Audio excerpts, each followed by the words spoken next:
प्रधानमंत्री अगर बोले हैं तो आसानी से नहीं बोलते हैं, और उन्होंने पुरानी पेंशन के विरोध में बोला, लेकिन बोला इसका मतलब दर्द कहीं ना कहीं अंदर है।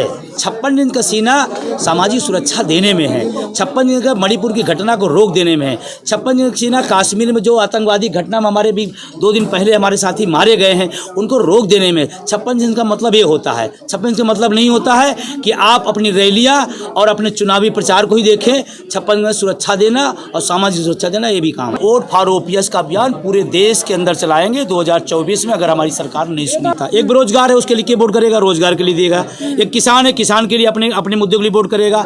एक महिला है, अपनी सुरक्षा के लिए वोट करेगा। हम पेंशन विहीन है, हम ओपीएस के लिए वोट करेंगे। बंधु जी, ये एनपीएस और ओपीएस में मात्र 1 मिनट में इसका फर्क बताइए। देखिए, एनपीएस जो व्यवस्था है वो पेंशन व्यवस्था नहीं, वो ये स्कीम है, और स्कीम कभी भी शुरू हो सकती है, कभी बंद हो सकती है। और जब इसमें सिक्योरिटी नहीं, श्योरिटी नहीं है और जिम्मेदारी नहीं है, हम उसको नहीं लेंगे। ये एनपीएस पे है। ओपीएस क्या है? हमारी सामाजिक सुरक्षा है, उसमें श्योरिटी है, सिक्योरिटी है, और हमारे पास इतना अमाउंट है कि हम अपना ताना माना बुढ़ापे में बुन सकते हैं। असली पुरानी पेंशन ओपीएस है, एनपीएस नहीं है। एक चीज़ बिल्कुल क्लियर रहना है। दूसरी बात जो कहती है सरकार की भार पड़ेगा 10% सरकार का, 14% सरकार, 10% 24% पैसा सरकार कंपनियों को दे रही है। क्यों दे रही है कंपनियों पैसा? वही पैसा अगर सरकार मैनेज कर ले तो ओपीएस को बहुत अच्छे तरीके दिया जा सकता है। लेकिन सरकार तो बराबर तौर पे कहती है कि हमारे पास एम्प्लॉय को देने के लिए पैसा नहीं है। जो रिटायरमेंट जो जॉब करता है उसको हम कैसे, कहाँ से पैसा दे पाएंगे? देखिए, मैंने अभी भी सभा में भी कहा और आपसे भी कह रहा हूँ, पैसे कोई कमी नहीं, नीति का सवाल है, क्योंकि देना नहीं चाहते हैं आप। हम सवाल आपसे करना चाहते हो, अगर एक एमपी एमएलए पेंशन का हकदार है, उसके लिए पैसा है, तो इस देश के अर्धसैनिक बल जो देश के लिए जान देते हैं उसके लिए पैसा क्यों नहीं है? ये आपकी आर्थिक गलत नीतियां हैं, अगर आप कहते हो तो। इसलिए मेरा सवाल है, पैसे कोई सवाल नहीं है, नीति का सवाल है, देना नहीं चाहते आप लोग आए दिन रोडों पर रहते हैं, और जिस तरीके से आपके बारे में कहा जाता है कि आप आम कर्मचारियों को भड़काने की बातें करते हैं, गुमराह करने की बात करते हैं। भगत सिंह ने आज़ादी की बात की तो भारतीयों भड़काने का क्या? चंद्रशेखर आज़ाद ने कहा आज़ाद हो जाइए, तो आज़ादी क्या भड़काने की चीज़ है? अगर सुभाष चंद्र बोस ने कहा कि चलो दिल्ली, तो क्या वो भड़काने का काम था? हम तो उनके हक हुकूक की बात कर रहे हैं, उनके सामाजिक सुरक्षा, उनके बुढ़ापे, उनके मान सम्मान की बात कर रहे हैं। और अगर इसको भड़काना माना जाता है, किसी का हक दिलाना भड़काना है, तो एक बार नहीं 100 बार। अच्छा, आपका एक टाइम का क्या प्लान है? जितनी सरकार को आप कैसे झुकाएंगे? सेंट्रल कर्मचारी, स्टेट कर्मचारी, सफाई कर्मचारी, अध्यापक और तमाम सारे विभागों के तमाम वो सारे लोग आ रहे हैं, और यहाँ तक तो उनके परिवार के लोग भी इस बार आ रहे हैं। ये सब बहुत छोटी चीज़ें हैं, 10 साल में सब झेला गया है, आगे भी झेला जाएगा। ये बहुत छोटी चीज़, लोकतंत्र का एक हिस्सा है। सरकार चाहे कैनन चलाए, चाहे आंसू गैस चलाए, चाहे लाठी चलाए, भी आएंगे। लेकिन विजय बंधु जी, आज तक मोदी व उनकी सरकार ने पीछे कदम नहीं रखा है। आप किसानों की बात कहें तो किसानों को उन्होंने दिया है, लिया नहीं है। ये बात आपने कहा, मैं आपको याद दिलाना चाहता हूँ, अगर मोदी जी को टेंशन न होती तो राज्यसभा के अंदर, वो दोनों सदन के अंदर इसी एनपीएस के ओपीएस के खिलाफ बोलने का मतलब हुआ कि टेंशन तो कहीं ना कहीं है। पिछले 10 साल में तो नहीं बोला था, पहली बार उन्होंने बोला कि अर्थव्यवस्था खराब हो जाएगी, जो राज्य लागू कर रहे हैं उनका क्या होगा। प्रधानमंत्री अगर बोले हैं तो आसानी से नहीं बोलते हैं, और उन्होंने पुरानी पेंशन के विरोध में बोला, लेकिन बोला इसका मतलब दर्द कहीं ना कहीं अंदर है। बीजेपी की सरकार 2004 में पेंशन को खत्म किया जाता है, आप मौजूदा दौर में बीजेपी की सरकार चल रही है, तो कहीं ना कहीं आप लोगों को जो अगला कड़ी होगा वो किसके ओर जा रही है? देखिए, बीजेपी सरकार, हमारा इस सरकार उस सरकार से मतलब नहीं है।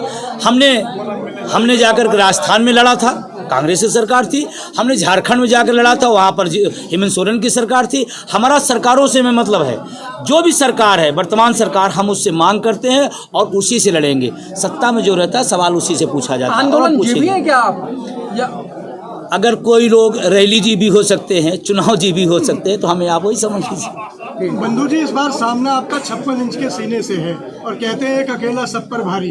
बंधु, आप उन पर कैसे भारी पड़ेंगे जिन्होंने 750 किसानों की जान ले ली, फिर भी अपना नियम और कानून वापस नहीं लिया? क्या रणनीति है? देखिए, जब किसी को पावर दी जाती है तो पावर इसलिए नहीं दी जाती है कि वो विध्वंस करे, पावर इसलिए दी जाती है वो लोगों का विकास करे, सपोर्ट करे। 56 दिन का सीना सामाजिक सुरक्षा देने में है, 56 दिन का मणिपुर की घटना को रोक देने में है, 56 दिन का सीना कश्मीर में जो आतंकवादी घटना में हमारे भी 2 दिन पहले हमारे साथी मारे गए हैं उनको रोक देने में। 56 दिन का मतलब ये होता है, 56 दिन का मतलब नहीं होता है कि आप अपनी रैलियाँ और अपने चुनावी प्रचार को ही देखें। 56 दिन सुरक्षा देना और सामाजिक सुरक्षा देना ये भी काम है।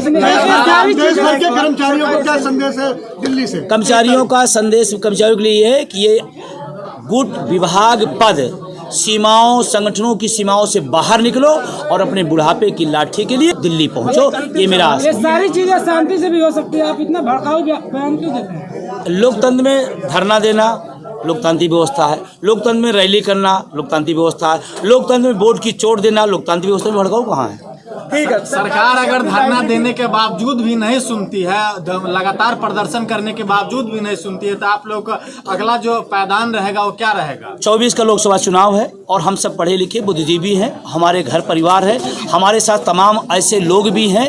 हम वोट की चोट देंगे और वोट फॉर ओपीएस का अभियान पूरे देश के अंदर चलाएंगे 2024 में, अगर हमारी सरकार नहीं ये तो सुनी आप किसी पार्टी को टारगेट कर रहे हैं।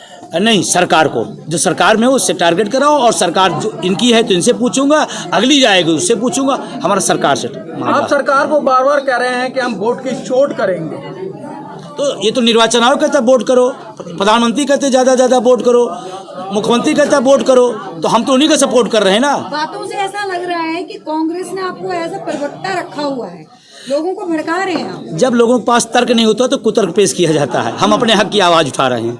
तो लगातार ये क्यों बोल रहे हैं कि अपने रिश्तेदारों को फोन कीजिए? आपने अभी भी अपने भाषण में यही बात बोली है कि रिश्तेदारों को फोन करके बता दीजिए कि वोट जो है वो कहाँ डालना है। हाँ, वोट ओपीएस में डालना है, ओपीएस वाली सरकार बनाना है, ओपीएस वाली सरकार बनाना, वोट ओपीएस के लिए देना है। अच्छा, मैं आपसे सवाल एक और पूछना था तो आपसे नहीं पूछा जाता। एक बेरोजगार है, उसके लिए वोट करेगा, रोजगार के लिए देगा। एक किसान है, किसान के लिए अपने मुद्दों के लिए वोट करेगा। एक महिला है, अपनी सुरक्षा के लिए वोट करेगा। हम पेंशन विहीन है, हम ओपीएस के लिए वोट करेंगे। मध्य प्रदेश के मामा के ऊपर आपने जो है बहुत बड़ा सवालिया निशान जो है आपने खड़ा किया कि वो उनके ऊपर जो है इस बार जो है चोट लगेगी। आपने ये बोला मामा इसलिए मैं ओपीएस के साथ हूं, और जो मेरी बात कर रहा है अगर उसका लाभ हो रहा है तो हम कहते हैं मोदी जी आप 24 में लाभ ले लीजिए ना, पुरानी पेंशन बहाल करके। क्या दिक्कत है आपको? आप बहाल करो। क्या बंधु जी लगता नहीं है कि आपको 1 तारीख से पहले अरेस्ट किया जाए?